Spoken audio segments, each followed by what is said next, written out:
Kokemachine for real fishing. You might be asking yourself, how do I rig up my canoe for fishing on a big lake or big water where it's potentially wavy? Well, let me tell you what you got to do.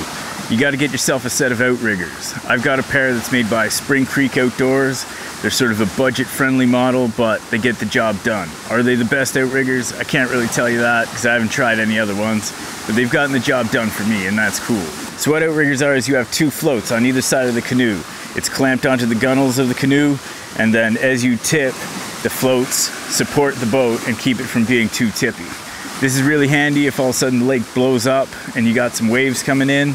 It's also handy if you're reaching over with the net or casting around. It keeps you in a properly balanced position and keeps you from tipping over too much. Allegedly, you can do a handstand in the back of my canoe with them on there. I've never tried it myself. If you are gonna try it, I recommend maybe if it's not that wavy out.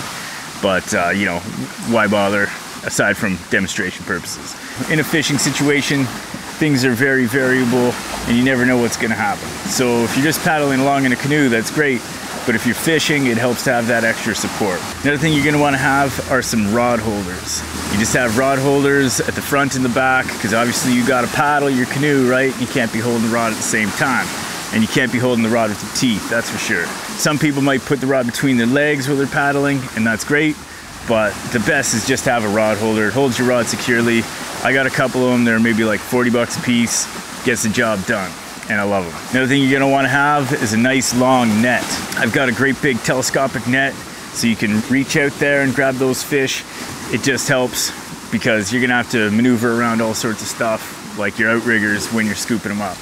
The net I have is like a basket net, so in the bottom, it's got just like a very flat bottom, and I can scoop the fish up and bring them right to the side of the boat. I don't even bring them into the boat. I just have them at the side so they're still in the water. Keeps them safe. They thrash around. They're just hitting the net. It all works out great.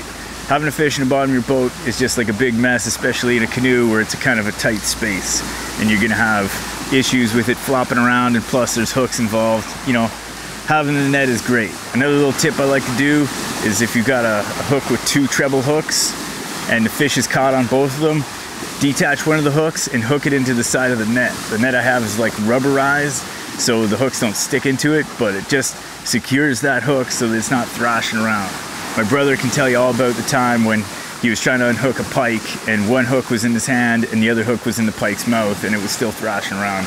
Made for a short fishing experience, let me tell you that. Of course, you're gonna wanna have all the standardized safety equipment, life jacket for every person in the boat, a bailing bucket, throw rope, a whistle, a mirror surface. As well, you're gonna wanna have a flashlight that's waterproof. These are the kind of things that will be extremely useful if you get yourself into some kind of a pickle, but you will also get fined if you don't have these things. These are like the legal requirements on Ontario vessels. I have a little fish finder that has a suction cup on the side, so I just suction cup that to the side of my canoe and it's all good. I do most of my fishing from a canoe here actually. When the lake's sort of calm, I get out there in the canoe, paddle along, you get a real stealthy vibe going on. You get into the shallows there without the fish hearing you coming, and it's really good for like early spring when the wallies are nice and close to shore and you can really sneak up on them. I love canoe fishing probably more than I like fishing from a motorboat. There's no noise, it's nice and peaceful, just paddling along.